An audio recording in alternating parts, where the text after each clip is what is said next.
What's going on, everybody? It's Connor and welcome back to the channel. In today's video, I want to talk about Warriors-Rockets Game 2 that took place last night, but more specifically, obviously, the Jimmy Butler injury.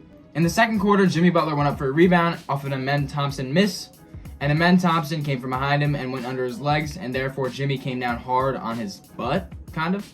Jimmy was then sent back to the locker room, and immediately it was announced that he would miss the rest of Game 2 with a pelvis contusion. I did some research, and it says that Jimmy could return anywhere in a time span of a few days to a few weeks. At the moment, we just don't know the severity, so we don't know what it's going to be. But with the Warriors already losing Game 2 after falling out of rhythm when Jimmy went out, they cannot lose Game 3. They can't afford to lose Game 3 on their home court.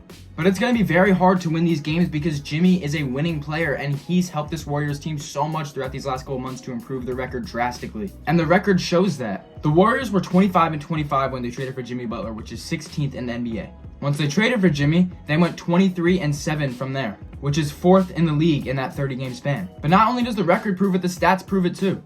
To get some stats about Jimmy's impact with the Warriors, I took some numbers from pre-All-Star break compared to the month of March when the Warriors were playing their best basketball, and I compared them. But before I get into those stats, please make sure that you like the video and that you are subscribed and you have on post notifications so you can keep up with the playoff coverage that I will be supplying daily. But without further ado, let me read you these stats. I'm going to put up a graphic somewhere around me. It'll probably be like here or here. The Golden State Warriors were 17th in offensive rating prior to the Jimmy Butler trade with an offensive rating of 112.1.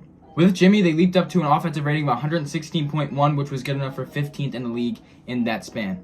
Prior to the Jimmy Butler trade, the Golden State Warriors were 9th in defensive rating with a defensive rating of 111.8. In March, they jumped up to a defensive rating of 109.7, which was good enough for the 4th best in the league during the span. Prior to the Jimmy Butler trade, the Golden State Warriors were tied for 15th place in the league in net rating with 0.3. During March, they had a net rating of 6.4, which was good enough for 7th in the NBA. Throughout Jimmy's time with the Golden State Warriors, the starting lineup of Stephen Curry, Moses Moody, Draymond Green, Jimmy Butler, and Brandon Podziemski has gone 18-4 in 22 games, which is elite. And you may be thinking, maybe the Warriors just all picked it up. Maybe it's not just Jimmy Butler. So let's go over Jimmy Butler's impact on and off the court.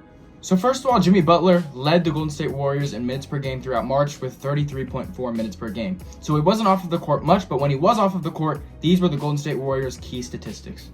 The Golden State Warriors had a plus-minus of 1.3 without Jimmy Butler on the floor, a defensive rating of 111.7, and a net rating of 6.2. The Golden State Warriors had a plus-minus of 5.5 during March, a defensive rating of 104.8 during March, a drastic increase, and a net rating of 8 flat.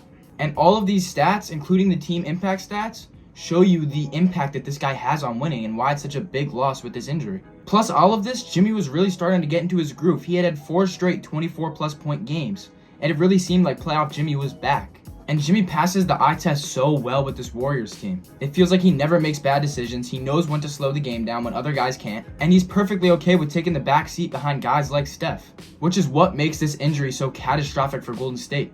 And it's the reason the impact was felt almost right away. Immediately when Jimmy went out in Game 2, the Warriors offense got stagnant. And it made it so much easier for the Houston defense to just zero in on Stephen Curry because who else are they going to worry about? And with that, Houston was up 14 by the half. And Jimmy's importance to the perimeter defense showed as well. The Rockets took advantage of him being out. Jalen Green specifically had 38 points and 8 3-pointers in this one, after he had a 7-point showing in Game 1, and he was not good at all. This injury also brings up a lot of questions. First of all, and the biggest factor, when will Jimmy be back? When will he be okay? Because we don't know. It's a big question mark right now. Can Steph Curry get into MVP mode at this stage in his career and carry this team into the second round? Does Houston even have the experience to take advantage of this Warriors team being down one of their star players? Jimmy Butler has been phenomenal for Golden State, and losing him is a massive hit. For not only Golden State, but for the fans, this is a great series, and I want to see Jimmy fully healthy, believe me. Will Jimmy be back for Game 3 and cancel this whole video out? I hope so, but I don't know.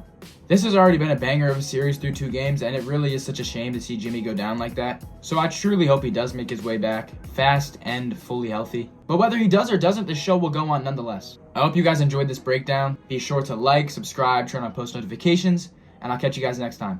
Peace.